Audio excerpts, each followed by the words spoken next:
ঘাম ঝরানো শ্রম আর প্রিয়জন ছেড়ে দূরে থাকার ত্যাগ, এই দুইয়ের মিশেলে গড়ে ওঠে আমাদের অর্থনীতির প্রাণভোমরা রেমিট্যান্স।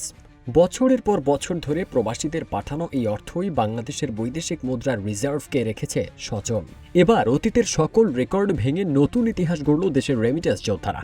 বাংলাদেশ ব্যাংকের সর্বশেষ তথ্যানুযায়ী চলতি বছরের মার্চ মাসে দেশে এসেছে রেকর্ড ৩.৭৫ বিলিয়ন মার্কিন ডলার। স্বাধীনতার পর থেকে একক কোনো মাসে এটি সর্বোচ্চ প্রবাসী আয়। এর আগের রেকর্ডটি ছিল ঠিক এক বছর আগে ২০২৫ সালের মার্চে ৩.২৯ বিলিয়ন ডলার, অর্থাৎ এক বছরের ব্যবধানে প্রবৃদ্ধি হয়েছে প্রায় ১৪%।